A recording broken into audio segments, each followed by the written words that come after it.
इस संसार में ये जीव अपने जीवन को सुखी बनाने और जगत को सुधारने के लिए क्या क्या नहीं करता, परंतु उसके ये सारे प्रयत्न मृग मरीचिका जैसे निष्फल होते हैं।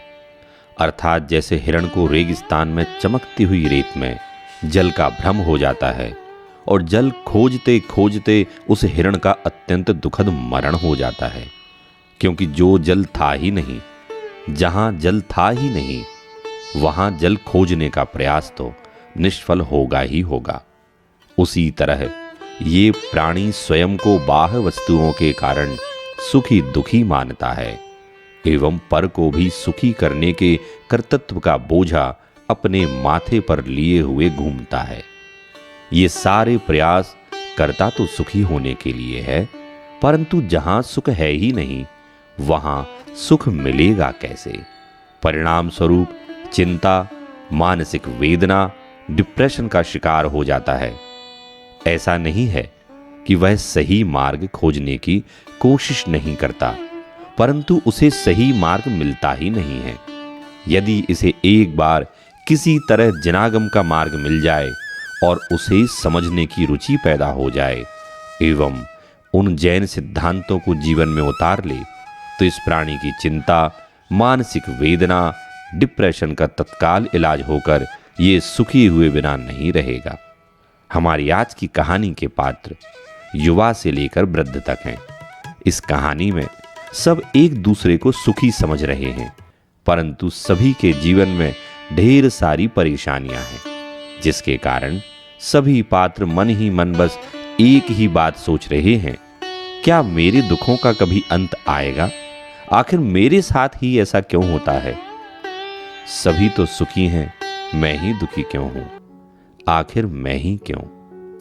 तो आइए देखते हैं हमारी आज की कहानी के पात्र क्या कर रहे हैं।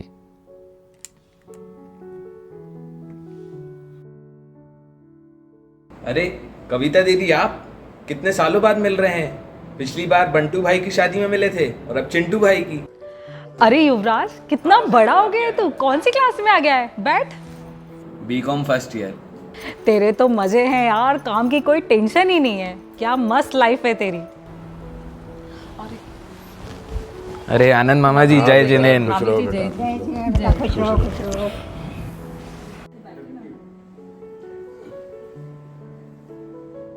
युवराज, अरे कैसे हो आप? जय जिनेन।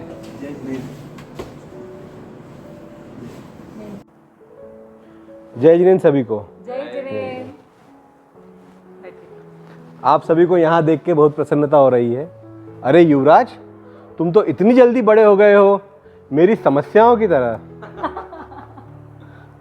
आपको क्या समस्या है भैया? आप तो इतने बड़े सरकारी पद पर आसीन हैं, आईएएस ऑफिसर हैं। आपको क्या प्रॉब्लम है लाइफ में? अरे मेरी समस्या क्या बताऊं मैं आपको, मैं ही जानता हूं मेरी समस्या। जय जिनेन, जय जिनेन। तुम सब लोग एक साथ कितने समय बाद देख रही हूँ। हाँ बुआ जी, बहुत समय बाद मिल रहे हैं हम। ऑफिस और घर के चक्कर में ना तो मैं कहीं जा पाती हूँ और ना। कविता, क्या हुआ बेटा? लाइफ में कोई समस्या है क्या तेरे जीवन के अंदर? ऐसा नहीं होना चाहिए। अरे कविता को क्या प्रॉब्लम होगी? लाइफ तो मेरी अस्त व्यस्त चल रही है। तुम सबको मेरी प्रॉब्लम का तो अंदाज भी नहीं है। अब मैं क्या बोलूं? मेरे पास सब कुछ होते हुए भी कुछ भी नहीं। इसका मतलब हम सभी दुखी हैं। हम सब एक दूसरे को सुखी समझ रहे थे। क्या इसका कोई उपाय है? कहाँ मिलेगा इसका उपाय? चलिए हम सब एक दूसरे के अब कांटेक्ट में रहेंगे और हमारी समस्या अब कौन सुलझा सकता है उसकी खोज करेंगे। हेलो, जय जिनेन। सौरभ जी शास्त्री बात कर रहे हैं? हाँ, मैं आनंद जैन बोलता हूँ दिल्ली से। मैंने आपकी केवल ज्ञान टीवी के अंदर, यूट्यूब चैनल के अंदर बहुत सारे प्रवचन सुने हैं। मुझे बहुत अच्छा लगा आप दोनों के प्रवचन सुनकर। सौरभ जी शास्त्री और गौरव जी शास्त्री, मेरे कुछ परिचितों को कुछ समस्याएं हैं, तो वो आपके तत्व ज्ञान के संबंध में आपसे कुछ चर्चा करना चाहते हैं। हम चाहते हैं कि 20 मई को इंदौर में एक शिविर लग रहा है उसका बहुत बड़ा आयोजन है।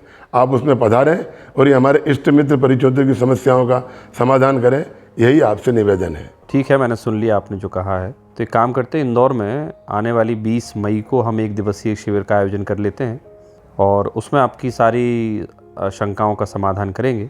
तो मिलते हैं हम लोग। जय जिनेंद्र।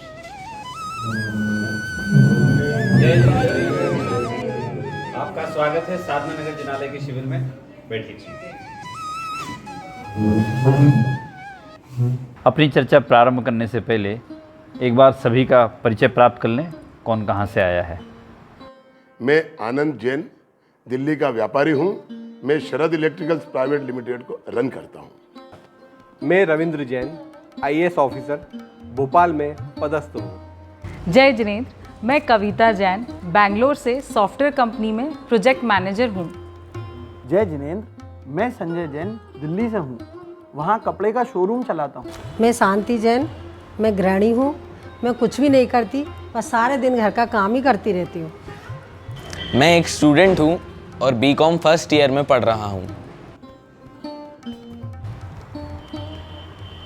रविंद्र जी, आपने बताया कि आप सभी अनेक प्रकार की समस्याओं से घिरे हुए हैं और अनेक उपाय किए आपने समस्याओं का समाधान करने के लिए, लेकिन कहीं आपकी समस्याओं का समाधान नहीं मिला। तो आप आज जिनागम के आधार से, जैनागम के आधार से समस्याओं का समाधान करने आए हैं। आप आश्वस्त रहिए, जैनागम में समाज हो, संसार हो, विश्व हो, सभी की समस्याओं का समाधान है और जैनागम के आधार से उनका समाधान अवश्य किया जाएगा। आज के इस विशेष सेशन में आप सभी का स्वागत है। हम सभी क्रमशः एक एक करके अपने प्रश्न और जो भी हमारी समस्याएं हैं वो हम पंडित सौरभ जी और पंडित गौरव जी से पूछेंगे और हमें क्रमशः हमारी समस्याओं का और प्रश्नों का उत्तर उनसे प्राप्त होगा। कहने को तो मैं बहुत बड़ा व्यापारी हूँ। जीवन में लौकिक सफलता भी मैंने बहुत देखी है। पूरे विश्व में भ्रमण किया है। समाज में मेरा बहुत आदर सम्मान है। मेरे परिवार वाले भी मुझसे बहुत स्नेह रखते हैं। परंतु इसमें समस्या वाली कौन सी बात है? समस्या है, बहुत समस्या है। पहले ऐसा लगता था कि इन सब के मिलने के बाद तो मैं बहुत सुखी हो जाऊंगा, परंतु नहीं हुआ। सब कुछ मिल जाने के बाद भी मुझे निरंतर बहुत आकुलता ही आकुलता रहती है। मानसिक शांति कैसे प्राप्त हो, मैं सुखी कैसे हो सकता हूँ, बस यही मेरी समस्या है। शायद आपको समस्या ये लगे ही ना। हमारे जीवन की समस्त समस्याओं का समाधान तो हमें स्वविवेक से ही प्राप्त करना होगा। वो स्वविवेक कहाँ से मिलेगा? तो वो स्वविवेक हमें आएगा जिनवाणी से। संसार के सारे प्राणियों की ये समस्या है कि वो सुख प्राप्त करने के लिए पर पदार्थों पर डिपेंड रहता है, पर पदार्थों से सुख प्राप्त करने का प्रयास करता है। आज सभी लोगों को ऐसा लगता है कि जिसके पास जितना अधिक धन है वो उतना ज़्यादा सुखी होगा, लेकिन ये बात तो मृग मरीचिका के समान मिथ्या प्रतीत होती है। हम कई उदाहरण देखते हैं, सैकड़ों धनाढ्य लोग हैं, धन बहुत है उनके पास, लेकिन उसके बाद ही बहुत दुखी हैं वो। तो ये बात तो पक्का है कि पर पदार्थों से सुख प्राप्त नहीं होता, वो सुख हमें स्वयं से मिलेगा। और स्वयं के बारे में जानने के लिए हमें समयसार, प्रवचनसार आदि जैसे ग्रंथों का अध्ययन करना चाहिए। समयसार में कहा है, मोक्ष पथ में थाप निज को, चेत कर निज ध्यान धर, पर द्रव्य में न विहार कर, निज में ही नित्य विहार कर। अर्थात सुख प्राप्त करने का उपाय कोई धनाधिक वस्तु नहीं है, वो तो स्वयं का आत्मा है। इस तरह से आप स्वयं पर ध्यान देकर आपकी समस्याओं से निपट सकते हैं। मेरी समस्या का समाधान मेरे अंदर ही छुपा हुआ है। इस बात पर मेरा कभी ध्यान ही नहीं गया। पंडित जी, आपने ये तो धर्म का रहस्य बताया, तो असली मायने में मैं तो अब धनपति बना हूँ। जो ज्ञान की संपदा प्राप्त करने का मार्ग आपने बताया, वह तो अब मेरे जीवन का एकमात्र उद्देश्य है। आपको बहुत बहुत धन्यवाद। वैसे तो मैं एक उच्च पद पर प्रशस्त हूँ और मैं अपना काम बड़ी ही ईमानदारी से करता हूँ, पर कई बार मुझे अनएथिकल काम को करना पड़ता है। पॉलिटिकल प्रेशर में और अपने सीनियर के प्रेशर में आकर मन बहुत उदास होता है, आत्मा बहुत चोटिल होती है। कभी सोचता हूँ मैं कि यह जॉब छोड़ दूँ। आप ही बताएं, मैं क्या करूँ? रविंद्र जी, आपने समस्या बताई, लेकिन किसी भी समस्या से भागना समस्या का समाधान नहीं होता। आप कहाँ कहाँ तक भागेंगे? समस्याएं तो चारों तरफ हैं, हर प्रकार की समस्याएं हैं, इसलिए समस्याओं से भागना समाधान नहीं है। यदि आपको समझना है कि समस्याओं का क्या करना है, तो आप जिनागम के ग्रंथों को पढ़ें। उन जिनागम के ग्रंथों में, प्रथमान योग के ग्रंथों में महापुरुषों का चरित्र है, और उन महापुरुषों के चरित्र में जो उनका वर्णन आया है कि कैसे कैसे उनके उदय आए, और उस उदय को उन्होंने अपने खुद के स्वयं के निज पुरुषार्थ से और जिनागम का आधार लेकर के कैसा समाधान किया, ऐसा ही समाधान हमें करना चाहिए। भागना उसका समाधान नहीं हो सकता है। आप अपने अंदर ईमानदारी रखें, अपने कार्य में दृढ़ता रखें, तो आपके आसपास के लोग हैं वो स्वयं उस बात को समझ जाएंगे कि आप ईमानदार हैं। प्रारंभ में आपको परेशानी आएंगी, लेकिन धीरे धीरे धीरे आप जब उसके अभ्यस्त हो जाएंगे, जिनागम के सिद्धांत आपको एकदम दृढ़ हो जाएंगे, और जो सामने वाले व्यक्ति समझने लगेंगे तो वे भी आपकी इज्जत भी करेंगे, और आप किसी प्रकार के किसी दबाव में आएंगे नहीं, और उससे कोई भी आपको फ़र्क पड़ने वाला नहीं है। जिनागम में इस प्रकार के अनेक महापुरुषों के उदाहरण हैं, अनेक और उदाहरण हैं, उनको आप पढ़ेंगे तो आपके मन के अंदर और अनेक शांति आने वाली है। प्रथमान योग में पद्म पुराण हैं, आदि पुराण हैं, हरिवंश पुराण हैं। इन ग्रंथों में हम महापुरुषों के चरित्र का वर्णन पढ़ सकते हैं। मेरी भावना में लिखा है, कोई बुरा कहो या अच्छा, लक्ष्मी आवे या जावे, लाखों बरसों तक जीऊँ या मृत्यु आज ही आ जावे, चाहे कोई कैसा भी भय या लालच देने आवे, न्याय मार्ग से मेरा कभी न पथ डिगने पावे। ये पंक्ति आप याद रखेंगे, आप सभी याद रखें। रवि प्रश्न भले ही रविंद्र जी का था, पर समाधान सभी के लिए है कि आप सभी इस बात को याद रखेंगे तो आपका चरित्र एकदम उज्जवल बनेगा, और आप उनका अध्ययन करें प्रथमान योग के ग्रंथों का, तो अवश्य आपको समाधान मिलेगा। मैं तो कितना कंफ्यूज था, टेंशन में था, परंतु जैन आगम इतना सहज है, मुझे तो इसकी खबर ही नहीं थी। अब मुझे अपने एथिक्स जानने के लिए एकमात्र जैन सिद्धांतों का अध्ययन और जीवन में दृढ़ता से प्रयोग करने की आवश्यकता है। धन्यवाद। मैं एक सॉफ्टवेयर कंपनी में प्रोजेक्ट मैनेजर हूँ। मुझे ऑफिस का भी काम करना पड़ता है, घर का भी काम करना पड़ता है, इतना वर्क प्रेशर। मुझे कई बार ऐसा लगता है कि मतलब मेरी लाइफ ही पूरी ख़राब है, इतना वर्कलोड।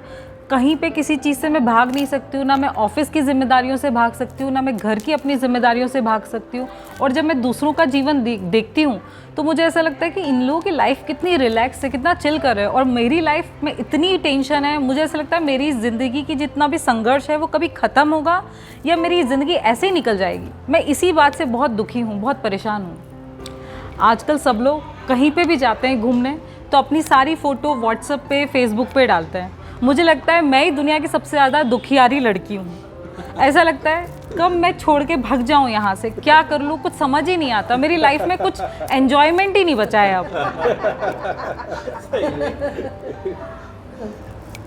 आपका मन बहुत अशांत लग रहा है, और शायद ये समस्या केवल आपकी अकेली नहीं है, ये समस्या आज संसार के समस्त स्त्री पुरुषों की है। ये लोग अपने काम और घर के वर्क लाइफ बैलेंस बनाने में असमर्थ हैं। आपने मुझे बताया तो नहीं, लेकिन फिर भी मुझे ऐसा समझ में आ रहा है कि ना तो आप स्वाध्याय करते हैं और ना आप मंदिर जाते हैं, आपकी दिनचर्या में दोनों शामिल नहीं है। तो मेरी एडवाइस सबसे पहले तो आपके लिए ये है कि आप मंदिर जाना प्रारंभ कीजिए, क्योंकि जब आप मंदिर जाएंगे तो आपको विभिन्न प्रकार के लोग मिलेंगे, उनसे धर्म की बुद्धि मिलेगी, साधर्मी मिलेंगे। जब स्वाध्याय करेंगे तो आपकी समझ बढ़ेगी। इन सब के अभाव में अपने लाइफ में स्ट्रेस आना बड़ा स्वाभाविक है, क्योंकि हमें समझाने वाला कौन? समझाने वाले हमारे बड़े बुजुर्ग होते हैं, स्वाध्यायी लोग होते हैं, मंदिर होते हैं। इसलिए आपको मंदिर, स्वाध्याय आदि का जाने का एक अपनी दिनचर्या में शामिल करना चाहिए, तो आप स्ट्रेस से फ्री हो सकते हैं। दूसरा, आपने जो कहा कि आपके ऊपर वर्कलोड बहुत रहता है, तो मैं आपको बताऊं, हम लोग कर्म भूमि में रहते हैं, और कर्म भूमि में रहकर काम करना एक अनिवार्य शर्त है। आप ऑफिस में काम नहीं करेंगे तो घर में करेंगे, घर का नहीं करेंगे तो स्वास्थ्य का करेंगे। कर्म भूमि में फालतू नहीं बैठ सकते, यहाँ कर्म करना पड़ता है। इसलिए किसी को भी ज़्यादा काम से घबराने की आवश्यकता नहीं है, मरण पर्यंत तक यहाँ काम तो करना पड़ेगा। तो आपको एक तो ये वस्तु व्यवस्था को स्वीकार करना पड़ेगा कि हम कर्म भूमि में हैं और हमें कर्म करना पड़ेगा। आप स्वाध्याय को अपनी दिनचर्या का अंग बनाइए, तो आपको और कर्म भूमि की व्यवस्था ज्ञात होगी। अधिक स्वाध्याय करने के लिए आप मोक्ष मार्ग प्रकाशक, रत्नगण श्रावकाचार, तत्वार सूत्र आदि जैसे ग्रंथों का अध्ययन कीजिए। और स्वाध्याय की महिमा बताते हुए कहा है, मोह क्षय हो, कर्म क्षय हो, इसलिए बस स्वाध्याय करना चाहिए।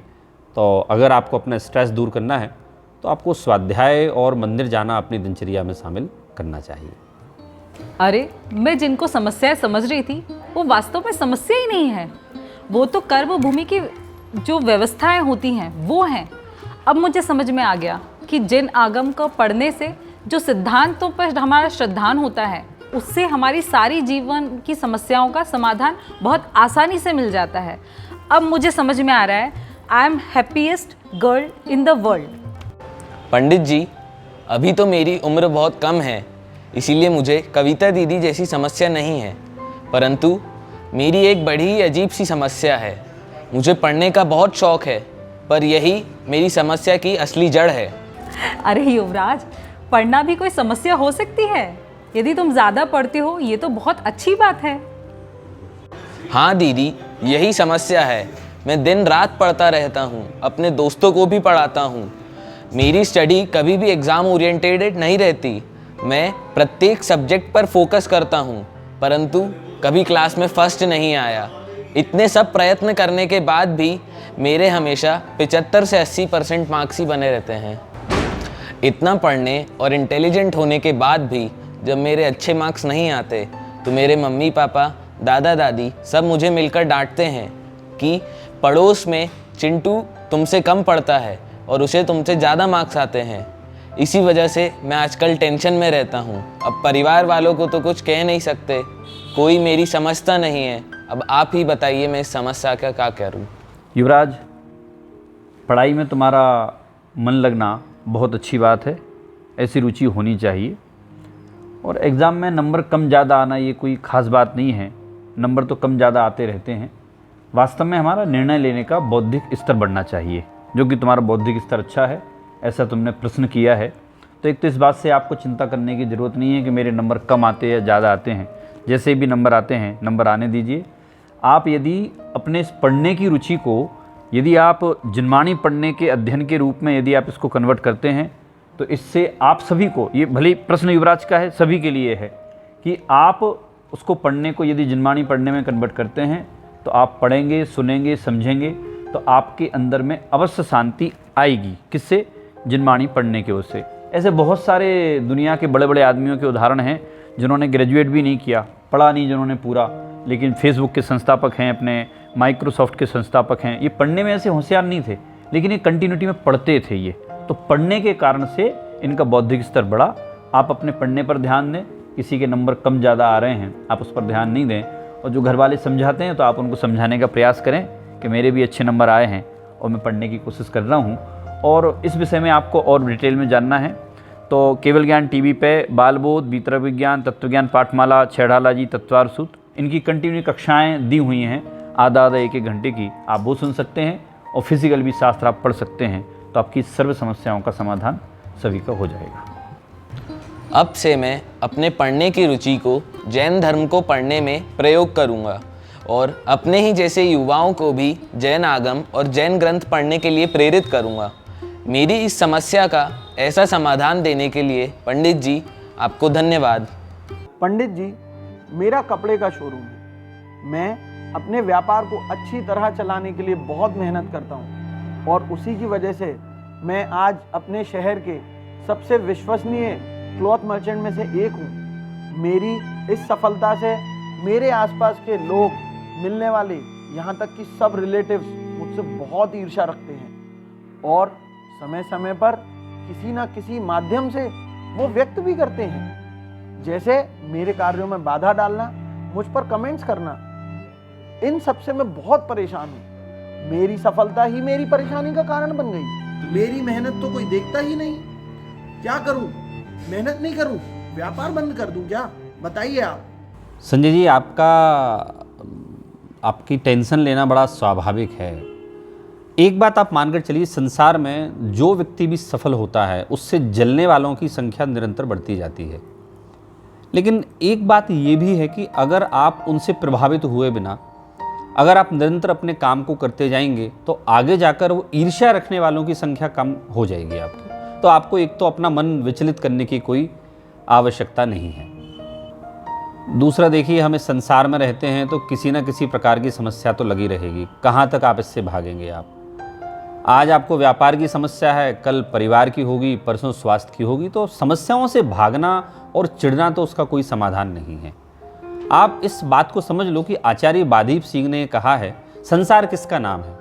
और दुखों का नाम संसार है। तो आप मान लो ना, संसार में दुख है और मोक्ष में सुख है। तो मोक्ष जाने का प्रयास करना है, प्रयत्न करना है। तो उसके लिए आपको इन सारी छोटी मोटी समस्याओं से अपना ध्यान हटाकर सुबह से आप मंदिर जाएं, प्रक्षाल करें, स्वाध्याय करें, तो आपकी सारी समस्याओं का समाधान अपने आप मिलने वाला है। इनफैक्ट वो कोई समस्याएं नहीं रहने वाली हैं। आपकी बात सुनने के बाद तो मुझे ऐसा लग रहा है जैसे कोई समस्या थी ही नहीं। मैं तो भ्रम से ऐसे समस्या मान रहा था। ठीक ही कहा है, भ्रम जनित रोग को दूर करने का उपाय भ्रम को दूर करना ही है। सो मेरे तो अब सारे भ्रम दूर हो गए। थैंक यू पंडित जी। पंडित जी, मेरी समस्याएं तो इतनी है कि बताते बताते शाम हो जाए, पर उनमें से मैं कुछ बताती हूँ। पंडित जी, एक तो मेरा स्वास्थ्य ठीक नहीं रहता, कभी पैर दुखते हैं, कभी कमर दुखती है। मेरे 4 बच्चे हैं, वो भी कहने के लिए। मेरे 2 बच्चे तो विदेश में पढ़ने के लिए चले गए और 2 बच्चे नौकरी करते हैं। एक पूना में रहता है, एक बेंगलोर में रहता है। सारे दिन मैं और मेरे पति दोनों अकेले रहते हैं। दुख बांटने वाला कोई नहीं है, किसी का भी सपोर्ट नहीं है मेरे लिए। अब मुझे सोच सोच के ही लगता है कि जिन बच्चों के लिए मैंने सारा जीवन लगा दिया, उन्होंने पढ़ाया लिखाया, अच्छे उनको अपने पैरों पे खड़ा कर दिया, लेकिन आज हमारी सेवा के लिए कोई भी तैयार नहीं है। सारे के सारे छोड़ के चले गए। मन अशांत रहता है, यही सोचती रहती हूँ कि हमने क्या किया आखिर में। मन बहुत दुखी रहता है पंडित जी। मुझे आपकी समस्या समझ में आ गई है।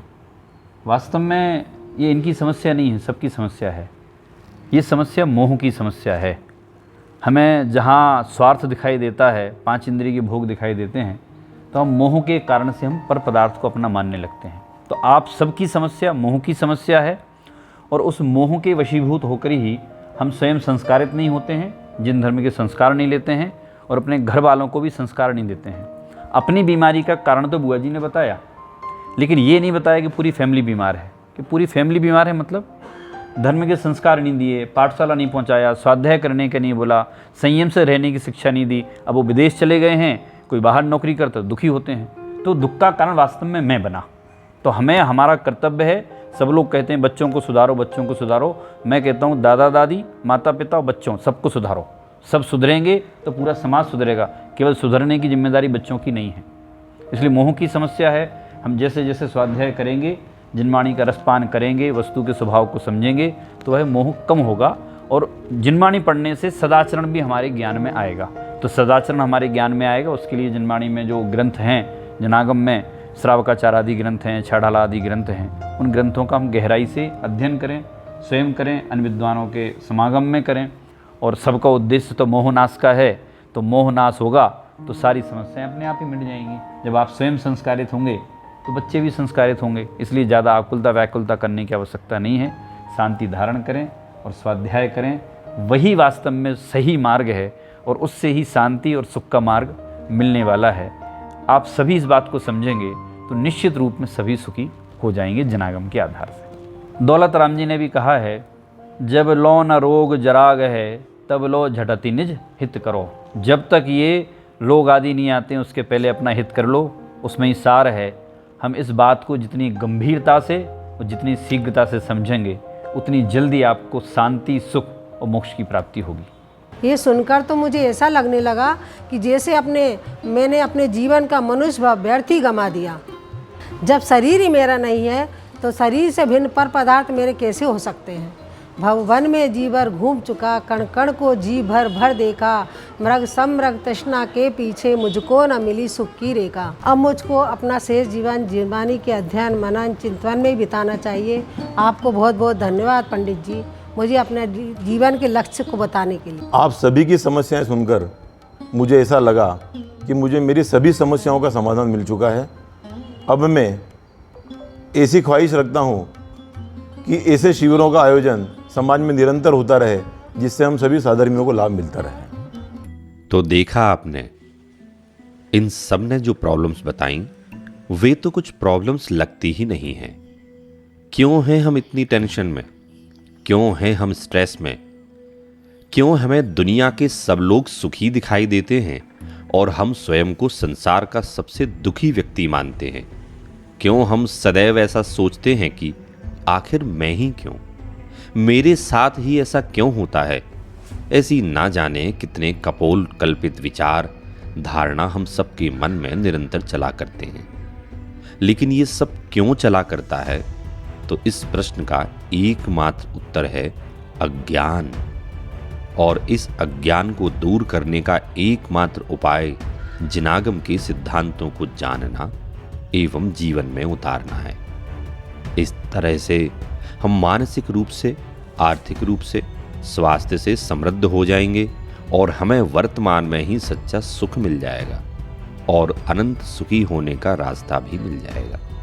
इसलिए जिसको अपने स्ट्रेस को खत्म करके सच्चा सुख एवं समृद्धि चाहिए हो, तो आइए हम सब मिलकर जिनवाणी के अध्ययन, मनन, चिंतन का प्रण लेते हैं। धन्यवाद। जय जिनेंद्र।